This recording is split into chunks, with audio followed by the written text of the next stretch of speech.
I just want to thank you all for coming, of course, and for their sins. We have 4 of Tony's oldest friends who just want to say a few words, and then you can go back to drinking. No, actually, you can drink while they're talking. Okay, the first is Duncan Clark, the next is Tom Lewis, the next is Ken Schweikert, and clean up tonight is Paul Runderton. Thank you, Emily. I'm very deeply honored to say a few words in memoriam to our old friend Tony Kirk, who passed away recently, as you all know. First, I know that you all share our heartfelt condolences to Emily, to Heidi and Mina, and Tony's brothers, Robin in Perth, Chris in London, Terence in San Francisco, and his sister Vicky in Johannesburg, and their families. And you all have, I know, very fond memories of Tony, very deep, cherished memories as well. And he found great amity here in Uzes with you all. Tonight I can only relate some of mine from a much valued and long friendship with him, forged in the early 1970s in Salisbury, Rhodesia, as we both lived very close by in the avenues. And a friendship which lasted the duration as our paths crossed over time in Europe, in Geneva, Monaco, Vic, and in Uzes. He went to school there at Prince Edward. He followed that with university at the University of Natal, Pietermaritzburg in South Africa. And then he came home for his mandatory national service.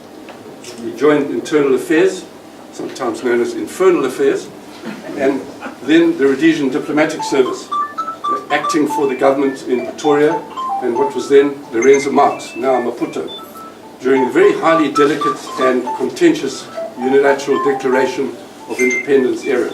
I'm sure that's not for me, that's He's in your bag.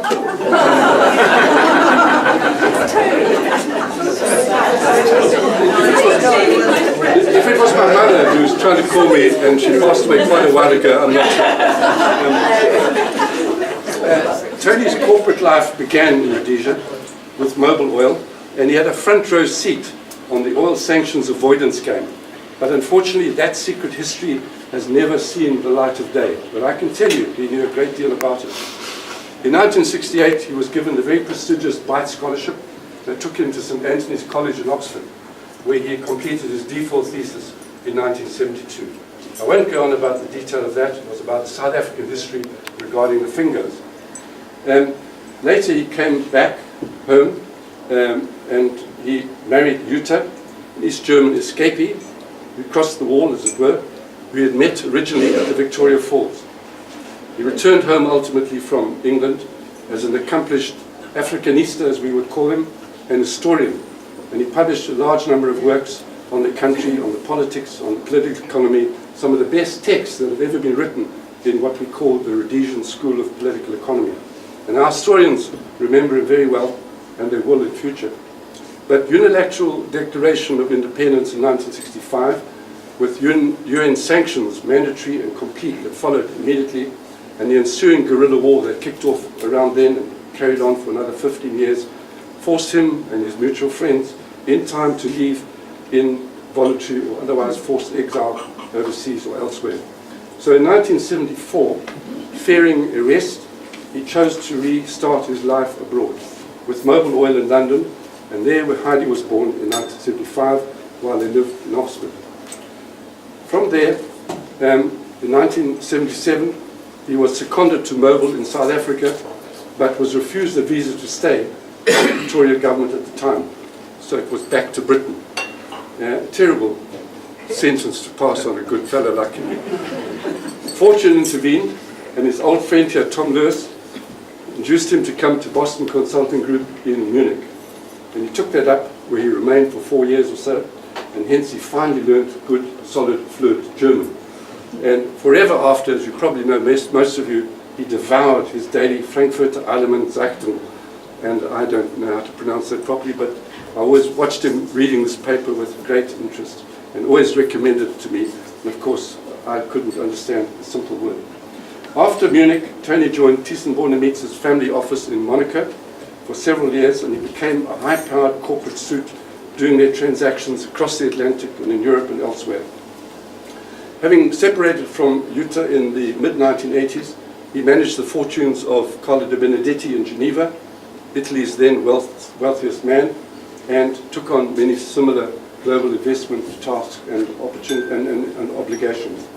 And one day, our contact renewed, and he arrived for dinner at our house in Geneva, where I met him at the front door, and there stood Emily, and it was game, set, and match. Very soon, the two of them built a life together, spending summers in an idyllic retreat in Maine, and some of you are from there tonight, I know. But the old and beautiful, I thought, Crusader-built commanderie in Vic seemed to resonate deeply as his home from home. It had those mountains behind where we used to walk, and he took many a trek, and there he had his thoughts and collected his mind. He never forgot his roots of origin, where he had spent some formative 3 decades of time, and he became a very avid collector and curator of what we call Rhodesiana, books and texts on the country's history, government gazettes, maps, pamphlets, political ephemera, Civil War literature, and all sorts of information on the emerging saga as Rhodesia slipped its moorings and to sink into the morass that became our contemporary Zimbabwe. Even by the end, Tony had wanted to pick up the pen again. He was a very significantly talented writer, and with ambition to script his thoughts and put it together, thoughts that had been concealed, I believe, for decades, and now lost to posterity. Not long ago, he had organized his once very cluttered bibliothèque accordingly, but the hand of fate intervened, leaving much unwritten, all but for one last memoir, based on handwritten notes from his hitchhiking travels in Kenya, with a foreword done just days before the final demise, and which Heidi is going to publish, I hope, very soon. He was what we, and I'm sure all of you, would acclaim in tribute as a much-loved Shamwari. It's a Shoshone term for your best friend, an umbilical friend for life, come what may. Yet his old beloved history at home and beyond was not all that he was, or the sum of what he became.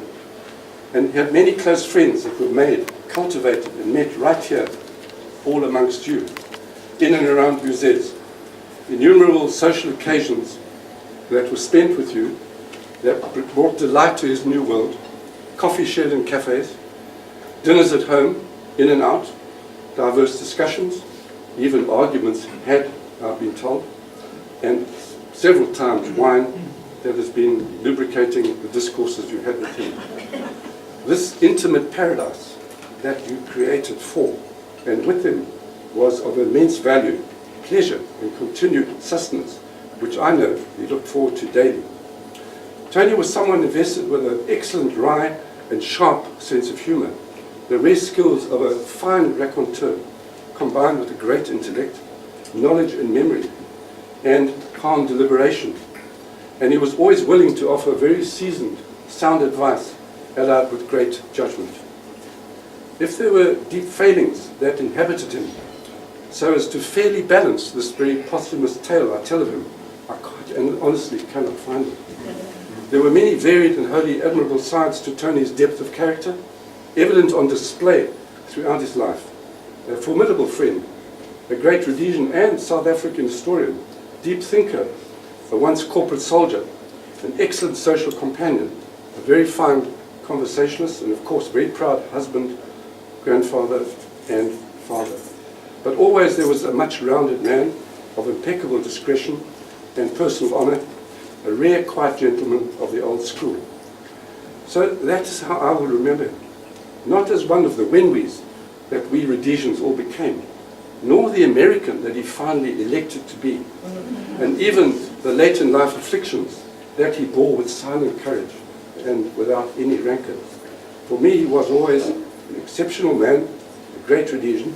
So in Tony's honor, please join me on behalf of this personal memory and all of yours, as well as raise our glasses in a traditional tribute to our old friend Tony Cook. To Tony.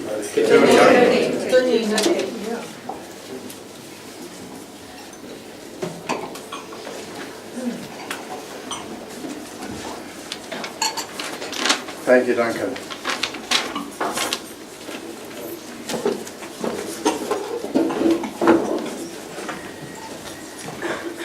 Dear Emily,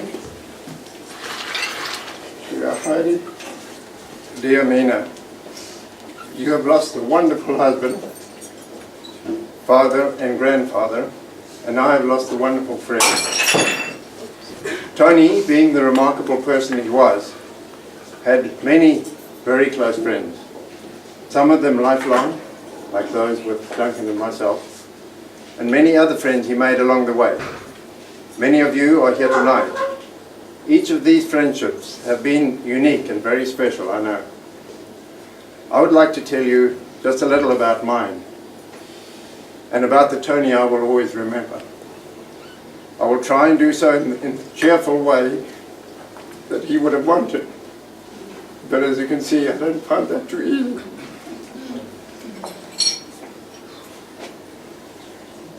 I first met Tony and Yuta in the early 1970s in the Victoria Falls, where, as Duncan mentioned, they themselves had first met.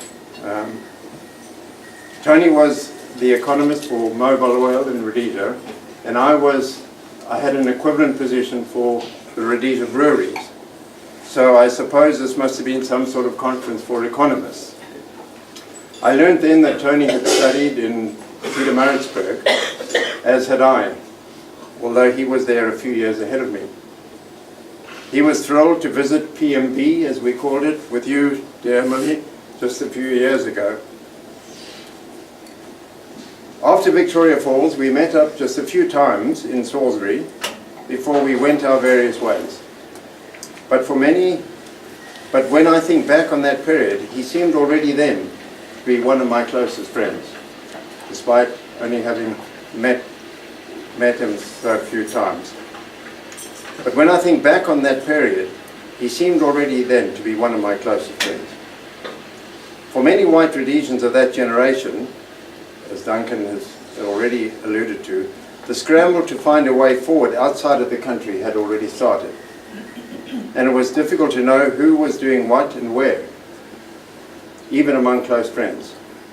As I dig into my memories of that period, my next recollection of Tony was of spending an evening with them in Oxford, by which time Heidi had arrived. I must have been passing through London, I expect. If my memory of our times together in Rhodesia and then Oxford are sketchy, then they become very much more precise in Munich starting at the beginning of 1978. I had left Rhodesia in 1975 and joined the Boston Consulting Group, as Duncan has mentioned, BCG. That was in Boston. After a couple of years in Boston, I was transferred to Munich. I'd been there about a year when Tony and family left Rhodesia, or indeed had to, because Tony was man enough to question the racist system inherent in Rhodesian society. True to his beliefs, he had been back there working for the Whitson Foundation, a private sector initiative dedicated to a more just society. Ironically, working with the CEO of Rhodesia Breweries on the conception of that foundation was one of my very last projects before I left the country. Anyway, as coincidence would have it, after their forced exit from Rhodesia, they headed to Munich, where Yuta had an uncle, Kurt Runge. We of course immediately met up, and I was thrilled to have them in Munich. Tony now needed a new job, and through Yuta he was eligible to live and work in Germany. With his credentials and experience, it was obvious that we quickly came to talk about BCG as a possible new employer. So I introduced him to my colleagues, and he did the rest. Tony joined BCG in February 1978. What followed were 4 years of wonderfully intense friendship and camaraderie, some of which Heidi, I'm sure, will remember. We were two little African boys, generally out of our depth in a very complicated world, completely new to us. We were both struggling to learn German, and surviving in BCG was not at all easy and we had to work ridiculously hard. But we worked together. Much more than that, we laughed and cried together. We frequented the beer gardens together. We played squash together. We did cycling tours together. We went cross-country skiing together. We celebrated as families together. We spent New Year's and Christmases together. We were literally joined at the hip. How fondly do I remember especially the visits to the beer gardens with Heidi firmly strapped to the front of the bicycle. Tony loved Weiss beer. I don't know whether you get Weiss beer in this part of the world. But the fact that he loved it so much came home to me again in recent years when he ruefully, but very pragmatically, commented that his Weiss beer days were over. It was in that period also that I met my wife and married her, Helga, and of course Tony was my best man and Jutta was Helga's bridesmaid. This was also the period during which Zimbabwe gained her independence. Tony and I shared the upbringing in Rhodesia, which left such an indelible mark on all of us who had that experience. And we also shared a deep interest in the politics of the country, as Duncan has already described. And we both tangled with the government of the day. We had many discussions about where the country was going. But I have to say that for the most part, we were now on a new survival mission. And so, frankly, more than agonizing about the future of our beloved homeland, we constantly humored ourselves by recasting our new lives into the past, and vice versa. You can imagine what comical nonsense that produced. As we all know, and as Duncan has also just described, Tony had a truly unique sense of humor and a wonderful, mischievous and disarming smile to go along with it. He combined the sense of humor with an incredibly quick intellect, an amazing perceptiveness of life around him, and such a generous and humanistic outlook on life in general. I could, and often did, spend hours on end with him, reflecting on the ways of the world and lapping up his perspective. It was then a very sad day for me when Tony decided in early 1982 to take up an offer he had received from Thyssen-Bornemisza to work for them in Monaco. But we kept in close touch, visiting each other and exchanging experiences. And then a couple of years later, Tony saw the opportunity to return the favor of my having introduced him to BCG, and he created an opportunity for me to join Thyssen-Bornemisza. I very nearly did so. I had actually accepted the offer and had submitted my resignation to BCG, but I was persuaded then to backtrack. So we didn't end up working together then, but it wasn't too long before we did so again, this time after Tony had moved in 1986-87 to Geneva to run a publicly listed financial holding company, as Duncan again mentioned, controlled by Carlo Di Benedetti, called Sofigen. One of the assets was an insurance company. Tony didn't know anything about insurance, and so he decided that since I didn't either, together we might figure it out. Whether we did or not, I don't know, but we certainly had some wonderful meals in Geneva. And it was in this period also that I got to know Emily. I think you were the one who chose the restaurants, Emily, and I still have such vivid memories of those balmy evenings on the shores of Lake Geneva. And in all the years since then, you have been there, Emily, for and with Tony, his sole companion, reinforcing and complementing his sanguine and optimistic outlook on life. And as we all know, in these recent very difficult years during which his health was declining, you were absolutely heroic in keeping up his spirits and in your care for him. From Geneva, you moved to the Zugedsee, where Tony's experience was called upon by other wealthy families to manage difficult business situations that got themselves into. Soon after that, my family and I moved to Hong Kong for 6 years. Inevitably, the frequency of our contacts started to suffer. Certainly our opportunities to get together did. But we did try to compensate with phone calls. And whenever we did, Tony and I immediately found ourselves back into that somewhat thrilling mode of comical bantering, jesting about what we'd each been up to since we had last spoken, always recast into a past which was uniquely ours. And if we only talked rather infrequently, we made up for it with the length of those calls. I think you'll confirm, Emily. One of the rather silly chuckles we often had harked back to the fact that as high school cadets,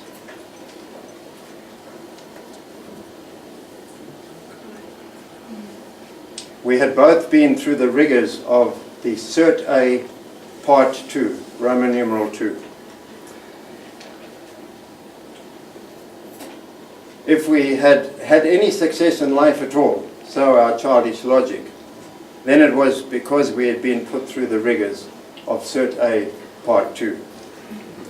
The last letter I had from Tony just 6 months ago enclosed a copy of his certificate, duly signed by the Rhodesian Army Commander.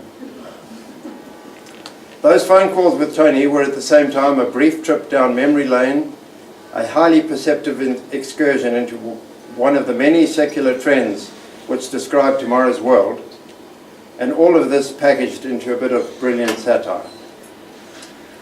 I was able to visit Tony and Emily in their lovely home in Vic a couple of times, and had hoped to do so again this year before they decamped to Maine.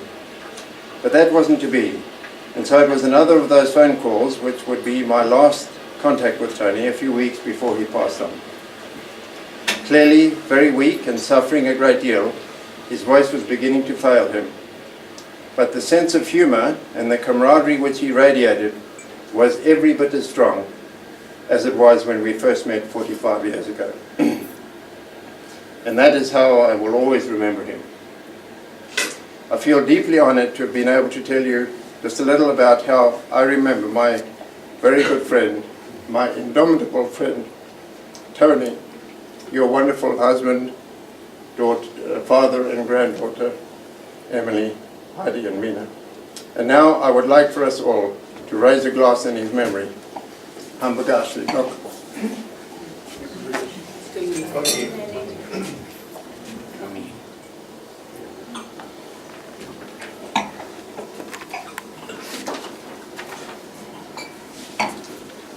First of all, can everybody hear me? Great. It's my pleasure tonight to represent, in a way, the scores of friends that Tony's left behind in Maine. I met Tony completely by accident. And when I look back on it, I think of it as maybe the happiest accident of my life. My wife and I were at a museum gala in Maine, and it was summer. It was a big affair, big tent, hundreds of people, and as is often the case, the men are sent off to get the wine. And it was a really long drinks line, and so I'm standing next to this guy that I'd never seen, and I strike up a conversation. And by the time I got to the wine, I realized that this is the most interesting man. You don't meet somebody like that every day in Maine. So I went back to my wife, I told her, and then I was sent off to get some food at the buffet, and lo and behold, there's Tony next to me again. So again, we had more conversation, and so we decided to trade some information and make a date, which is normally the purview of our wives. And I must say that that was met with a bit of skepticism. And so 2 weeks later, the Kirks are coming over to our house, and Emily is much better at telling this because she was there. They got lost, and she freaked out and said, "What am I doing? You know, I'm going out to dinner with people I don't even know. They might be Republicans. I don't want to have dinner with Republicans."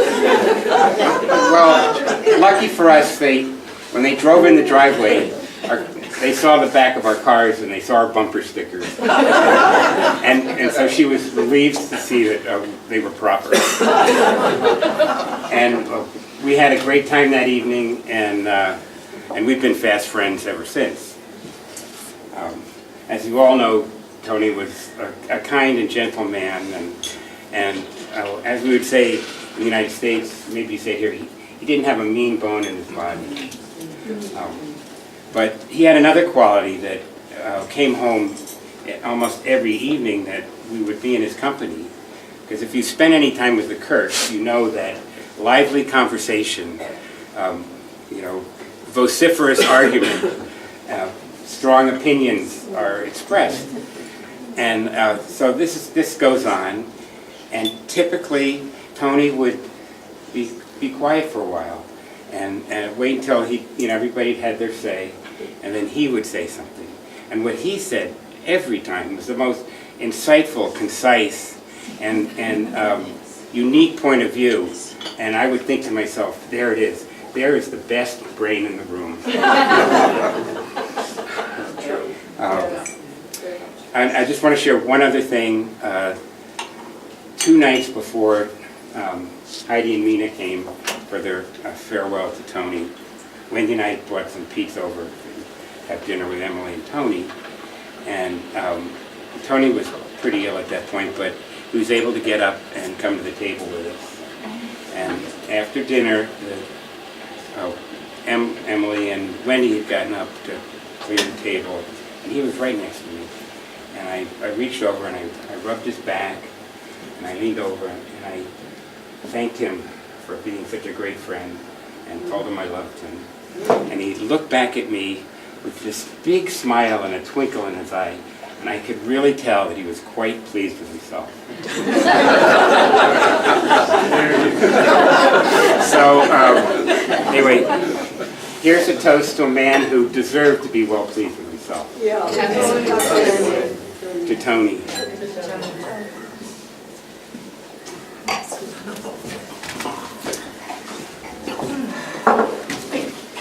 Well, after all these nice words, dear Emily, dear Heidi, dear Mina, thank you for allowing me to share some thoughts on Tony here this evening.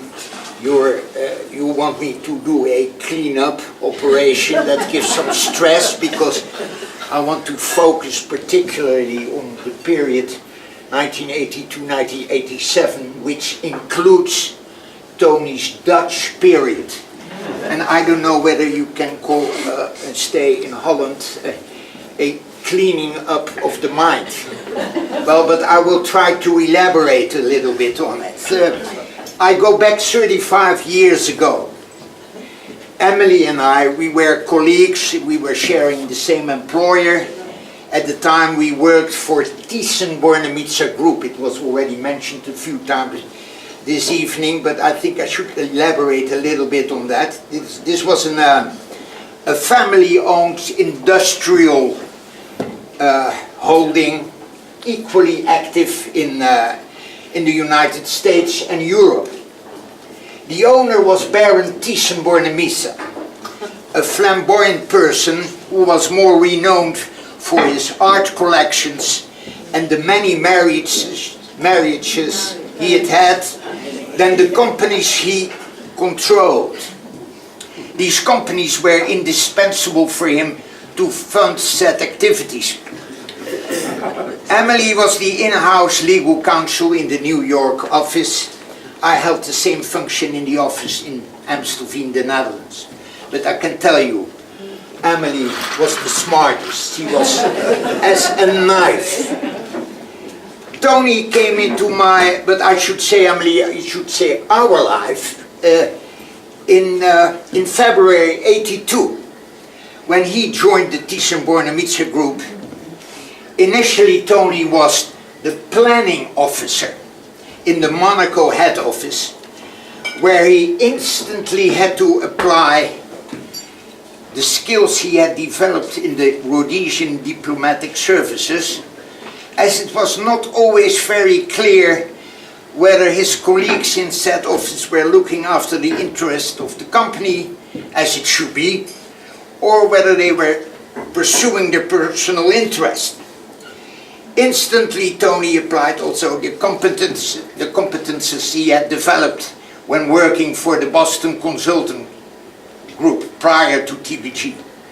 With his beautiful print-like handwriting, he wrote devastating analysis of the then prevailing poor status of the portfolio and exposed the reason of the stagnating profits of TBG in the early 80s. In Tony's view, and I think rightly so, TBG had to adapt its strategy by concentrating on a limited number of promising industry and market segments. In addition, TBG should, according to Tony, avoid dilution of management attention over too many different companies. As a reward for the recommendations he made to remedy the poor profitability of TBG, Tony was promoted to Vice President Corporate Development by the end of 1983. In 1984, while being in the process of trading his fourth wife for a Spanish beauty queen named Tita Rivera, for your information, the Miss Spain in 1964 and runner-up in the Miss Universe election that year, the Baron handed over the reins of power in the family business to the oldest son, Heine Jr., by appointing him CEO of TBG that year. Accordingly, Tony became the most influential executive of TBG, having permanent access to the new CEO being the son of the owner, who strongly relied on Tony's judgments. Concurrently, the ownership of TBG was put into a trust to ensure ownership continuity and avoid any negative impact from possible family disputes. How little did we know at that point in time. In the subsequent period, Tony's star rose even further by reorganizing the group in 3 strategic units and by abandoning the concept of an overly diversified conglomerate. In the course of 1985, Tony was promoted Senior Vice President of the Engineered Products Unit, one of said strategic units. In that capacity, Tony was transferred to Amstelveen, and there the Dutch period starts. He had also to assume the responsibility for this office, and he became my boss. Tony's diplomatic skills again paid off when he succeeded renting a very elegant place at the canals across the Brouwersgracht where I lived. His landlord was an impossible person to deal with. He was famous for quarreling with everybody on anything. Tony, however, did not give this man much room to argue and had him eat out of his hands as from day one.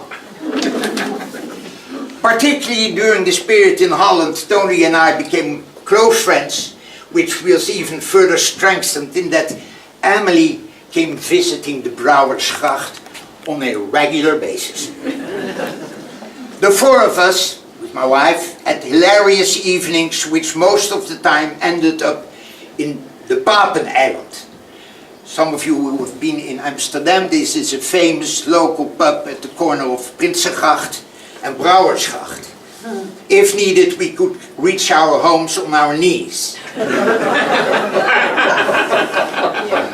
Also Heidi, as a handsome teenage girl, visited her father in Amsterdam on a regular basis and taught Ingrid and myself all sorts of games. In his spare time, Tony was always wearing an old greenish pullover. I suspect his mother knitted it for him in Zimbabwe long ago. In walking the streets together, it always struck me that Tony was looking around, including behind his back on a permanent basis. He told me that this was a remnant of his military service, where vigilance for snipers was always a prerequisite. Therefore, I always felt safe in walking with him in Amsterdam, the canals during the late hours of the night. Business-wise, there were many challenges for Tony to address in this Amstelveen office. The Dutch are not very easy people to deal with if you have to control them. But he succeeded. The actions in the past of his predecessor to develop the Greenland Agricultural Equipment Company with an aggressive growth strategy proved to be very costly also in view of declining market environment. All key managers of that activity, most of them Dutch, suddenly had a hard time to explain to Tony the doubtful strategic choices they had made in the past. Where possible, Tony tried to remedy these actions. Eventually, Tony recommended to pursue an exit scenario from this activity through an IPO. On the other hand, Tony worked and succeeded in expanding the Sterling Group into one of the largest pump groups in the world. In addition, Tony succeeded in streamlining this Amstelveen office within a very short period, which was also overdue. I must admit that I passed the most enjoyable period with TBG when Tony was in Amstelveen. I learned a lot from his strong and analytical mindset and his composure under all circumstances. Unfortunately, the Dutch period did not last very long. Early 1987, Tony left TBG.